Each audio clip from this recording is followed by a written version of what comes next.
Hello दोस्तों, आप लोग का स्वागत है संघर्ष बोर्ड पर। तो मैं आपके लिए आज दही वाली मगम्मा से फुल ऑब्जेक्टिव लेकर आए हैं। तो अगर जो विद्यार्थी जी मेरे वाट्सएप ग्रुप में नहीं ज्वाइन हुए हैं तो वे कृपया मेरा वाट्सएप नंबर लिखेगा। मेरा व्हाट्सएप नंबर है 6379208294। ये मेरे व्हाट्सएप नंबर है। अगर इस बार हाय हेलो कर भेज दीजिएगा या आप लोग लिख दीजिएगा कि सर मेरे व्हाट्सएप ग्रुप में जोड़ दीजिए, तो मैं आपका व्हाट्सएप ग्रुप में जोड़ देंगे और तुरंत आप लोग को पीडीएफ आप लोग को यानी कि प्रोवाइड जो पढ़ाए हैं पिछले क्लास में उसको मिल जाएगा।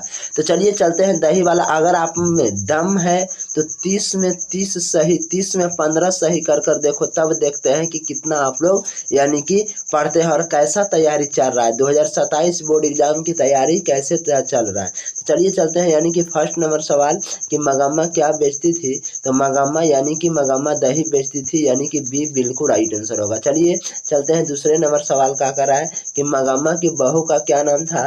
तो मगम्मा की बहू का नाम नजम्मा था, यानी कि ए बिल्कुल राइट आंसर होगा। चलिए तीसरे नंबर सवाल पर चलते हैं। तीसरा नंबर सवाल कि बहू की दासा क्या थी। तो बहू की दासा यानी कि मगरमच्छ जैसी थी, तो यानी कि ए बिल्कुल राइट आंसर होगा। चलिए अब चलते हैं। यानी कि चौथा नंबर कि बी आर नारायण ने किस कहानी का अनुवाद किया है। तो बी आर नारायण ने किस कहानी का अनुवाद किया है। तो यानी कि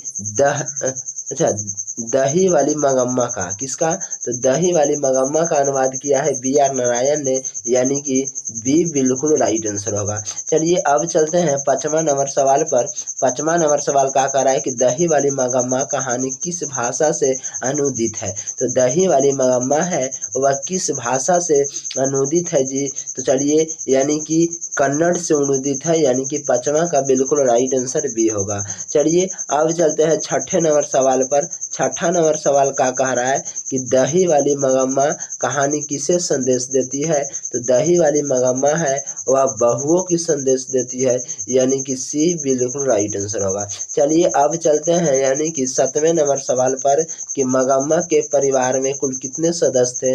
तो मगम्मा के परिवार में यानी कि मगम्मा हो गया, उनकी बहू नजम्मा हो गया और एक पोते, यानी कि कितने परिवार थे जी। तो यानी कि 7 नंबर सवाल का बिल्कुल राइट आंसर होगा सी, यानी कि 4 परिवार थे। कितने थे देखिए न, मगम्मा थी एक और उनके एक बेटे थे तो 2 हो गया, और इनके एक पुतोह थे यानी कि 3 और एक पोता थे, यानी कि 4 परिवार कुल थे। तो याद रखिएगा। चलिए अब चलते हैं 8वां नंबर की कथाकार को वर्षों से मगम्मा कौन सी वस्तु दिया करती थी। तो कौन सी वस्तु दिया करती थी जी। तो देखिए तो यानी कि दही दिया करती थी, यानी कि 8 नंबर सवाल का बिल्कुल राइट आंसर डी होगा। चलिए अब चलते हैं 9 नंबर सवाल। 9 नंबर सवाल की दही वाली मगम्मा कहानी का प्रमुख पात्र कौन है। तो दही वाली मगम्मा कहानी का प्रमुख पात्र यानी कि मगम्मा हो जाएगा, यानी कि बी बिल्कुल राइट आंसर होगा। चलिए और चलते हैं अगले नंबर सवाल पर। अगला नंबर सवाल का कह रहा है कि दही वाली मगम्मा कहानी कथावाचक कहाँ से है। तो दही वाली मगम्मा कहानी का कथावाचक कहाँ से है। तो यानी कि बेंगलुरु से है, यानी कि सी बिल्कुल राइट आंसर होगा। चलिए अब चलते हैं कि रंगराप्पा कौन था। देखिए ये एक जुगाड़ी किस्म का लड़का था। रंगराप्पा कौन था। तो यानी कि मजम्मा का न पुत्र था, न नजम्मा का भाई था, न मगम्मा का पौत्र था, यानी कि इनमें से कोई नहीं है, एक जुगाड़ी किस्म का व्यक्ति था। चलिए 11 का बिल्कुल राइट आंसर डी होगा। चलिए अब चलते हैं 12 नंबर सवाल पर। 12 नंबर सवाल देखिएगा कि दही वाली मगम्मा की कथावाचक कौन है, यानी कि दही वाली मगम्मा का कथावाचक कौन है। तो बेंगलुरु यानी कि बेंगलुरु की एक संभावित महिलाएं थी, यानी कि बी बिल्कुल राइट आंसर होगा। चलिए अब चलते हैं 13 नंबर सवाल। 13 नंबर सवाल का कह रहा है कि दही वाली मगम्मा कहानी के लेखक द्वारा रचित क्या है। तो दही वाली मगम्मा कहानी के किस लेखक द्वारा रचित है। तो 13 नंबर सवाल का बिल्कुल राइट आंसर ये होगा, यानी कि श्रीनिवास जी है। कौन है।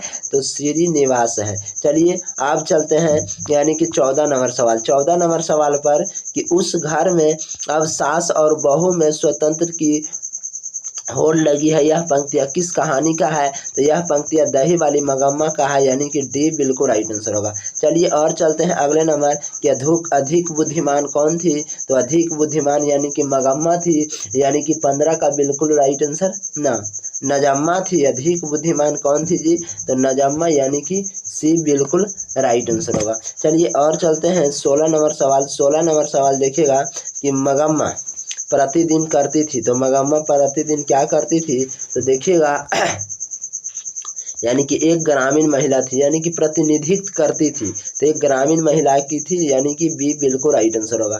चलिए अब चलते हैं 17 नंबर सवाल पर। 17 नंबर सवाल कि मगम्मा एवं नजम्मा के बीच झगड़ा मिटाकर अच्छा संबंध स्थापित करने का माध्यम कौन था? तो कौन था जी?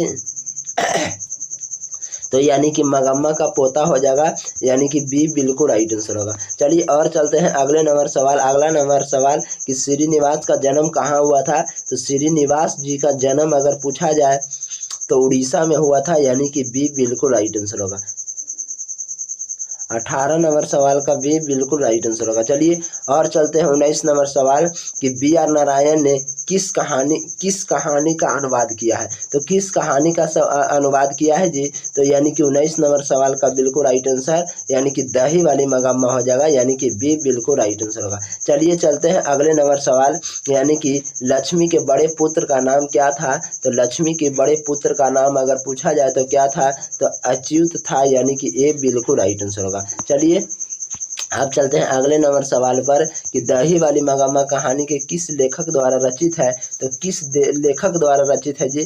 तो श्रीनिवास द्वारा रचित है, यानी कि ए बिल्कुल राइट आंसर होगा। चलिए 22 नंबर सवाल का कह रहा है 22 नंबर कि मगम्मा की बहू का क्या नाम था? तो मगम्मा की बहू का नाम नजम्मा था, यानी कि ए बिल्कुल राइट आंसर होगा।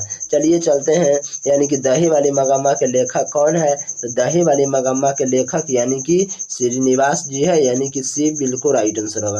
चलिए और चलते हैं अगले नंबर सवाल का कह रहा है कि मगम्मा क्या बेचती थी? तो पूछा जाए कि मगम्मा क्या बेचती थी, तो यानी कि दही बेचती थी, यानी कि बी बिल्कुल राइट आंसर होगा। चलिए और चलते हैं अगले नंबर की दही वाली मगम्मा कहानी का प्रमुख पात्र कौन है? तो प्रमुख पात्र अगर पूछा जाए तो लक्ष्मी नहीं है, पाप्ती नहीं है, सीता नहीं है, मगम्मा हो जाएगा, यानी कि बी बिल्कुल राइट आंसर होगा। चलिए अब चलते हैं दही वाली मगम्मा किस शहर में दही बेच करती थी? तो बेंगलुरु में बेच करती थी, यानी कि ए बिल्कुल राइट आंसर होगा। चलिए 26 नंबर सवाल का बिल्कुल राइट आंसर ए होगा। चलिए चलते हैं 27 नंबर सवाल पर, यानी कि दही वाली मगम्मा कहानी किस संदेश देती है? तो किसके संदेश देती है जी? तो यानी कि 27 नंबर सवाल का बिल्कुल राइट आंसर सी हो जाएगा, यानी कि बहुओं को संदेश देती है। चलिए आप चलते हैं 28 नंबर की मगम्मा के परिवार में कुल कितने सदस्य थे? तो ये भी प्रश्न पढ़ा दिए हैं, यानी कि 4 थे। चलिए अब चलते हैं अगले नंबर सवाल कि घर में मगम्मा की किससे नहीं बनाती थी? घर में मगम्मा की किससे नहीं बनती थी? तो यानी कि किससे नहीं पढ़ती थी? तो बहुओं से अपना, यानी कि पढ़ती नहीं थी, यानी कि बी बिल्कुल राइट आंसर होगा। चलिए चलते हैं 30 नंबर सवाल पर। 30 नंबर कि दही वाली मगम्मा कहानी का हिंदी में अनुवाद कौन किया था? तो हिंदी में अनुवाद यानी कि बी आर नारायण ने किया था, यानी कि ए बिल्कुल राइट आंसर होगा। चलिए चलते हैं अगला नंबर सवाल का करा कि रंगरप्पा कौन था? अगर पूछा जाए कि रंगरप्पा कौन था, तो देखिए यह जुगाड़ी किस्म का आदमी था, यानी कि डी बिल्कुल राइट आंसर होगा। चलिए 32 नंबर सवाल का करा है। 32 नंबर सवाल देखिएगा, यानी कि मगम्मा एवं नजम्मा के बीच झगड़ा मिटाकर अच्छा संबंध स्थापित करने का माध्यम क्या था? तो क्या था जी? तो यानी कि बी बिल्कुल राइट आंसर होगा, मगम्मा का पोता हो जाएगा। चलिए और चलते हैं 33 नंबर सवाल पर कि कथावाचक को मगम्मा क्या कहती थी? तो क्या कहती थी? तो मांझी कहती थी, यानी कि सी बिल्कुल राइट आंसर होगा। चलिए अब चलते, देखिए 33 नंबर लास्ट सवाल था। अगर आप लोग चैनल को सब्सक्राइब नहीं किए तो आप लोग चैनल को सब्सक्राइब कर दीजिएगा। चलते हैं नेक्स्ट वीडियो में।